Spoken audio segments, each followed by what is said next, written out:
God, எப்படி இருக்கீங்க? சந்தோஷமா இருப்பீங்கன்னு நான் விசுவாசிக்கிறேன்.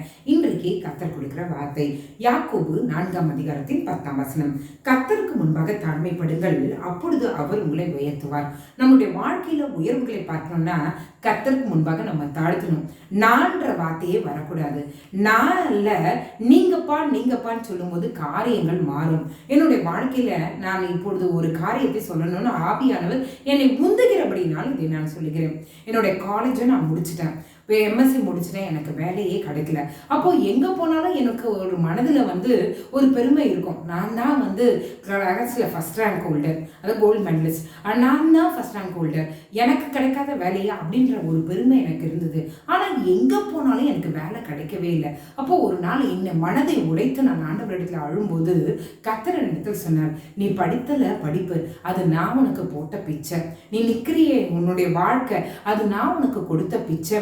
நான் படித்தேன், நான் காரியங்களை பண்ணேன்னு சொல்லிட்டு இருக்கியே, அது நான் உனக்கு போட்ட பிச்சைன்னு சொல்லிட்டு ஆண்டவர் என்னோடு பேசினார். அப்பொழுது நான் உடனடியாக என்னை ஒப்பு கொடுத்தேன். ஆண்டவரே, நான் அல்லப்பா, நீங்க நான் அன்றிலிருந்து இன்றைக்கு வரைக்கும் என்னுடைய வாழ்க்கையில எதை சொன்னாலும் ஒரு பயம் இருக்கும்.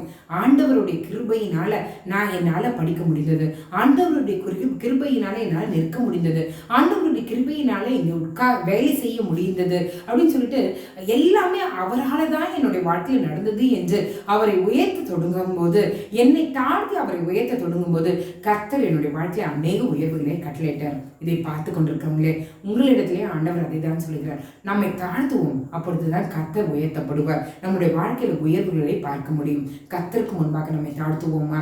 எந்தெந்த காரியங்களை நம்ம உயர்வாய் நினைத்து கொண்டிருக்கோமா? ஆண்டவரே, நான் இல்லப்பா, எல்லாமே நீங்க போட்ட பிச்சை, நீங்க கொடுத்த காரியம்பா அப்படின்னு சொல்லிட்டு கர்த்தரிடத்துல சாஷ்டாங்கமாய் நம்மை ஒப்பு கொடுக்கும்போது கர்த்தர் நம்முடைய வாழ்க்கையில உயர்வுகளை காண உதவி செய்வார். ஜெபிக்கலாமா?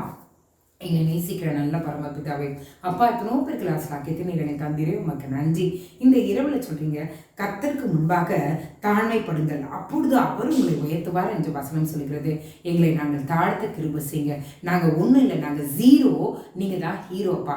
எங்களுடைய வாழ்க்கையில் நீங்கள் வந்தீங்கன்னா தான் எங்களை ஹீரோயினா மாற்ற முடியும். ஆண்டவரே, அப்பா, எங்களை மாற்றுங்க ஆண்டவரே. பூஜ்ஜியமாய் இருக்கிறவர்களே ஆண்டவரே, எங்கள் பக்கத்தில் ஒன்று என்கிற மதிப்பு வரும்போது அது 10ஆய் 100ஆய் 1000ஆய் ஆண்டவரே லட்சங்களாய் கோடிகளாய் அது மாறுகிறது. உண்மையாகுமே என் கர்த்தர் இந்த வேலையில் ஆண்டவரே எங்களை தாழ்த்தக்கூடிய அந்த மனப்பக்குவத்தை எங்களுக்கு தாங்க ஆண்டவரே.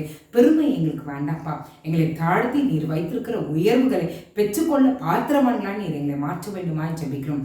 இந்த இரவுல நீர் கொடுத்த பாடத்துக்காய் நன்றி, நல்ல ஒரு புத்திமதிக்காய் நன்றி ஆண்டவரே. எங்களை தாழ்த்த நீர் உயர எங்களுக்கு உதவி செய்யுங்க. நீரே காத்துக்கொள்ளும் வழி நடத்தும். காலை எழுந்து உங்க நாமத்தை மகிமைப்படுத்த கிருபை செய்யுங்க. இயேசுவின் மூலம் ஜெபிக்கிறோம் நல்ல பரமபிதாவே. ஆமென், ஆமென், ஆமென். God bless you.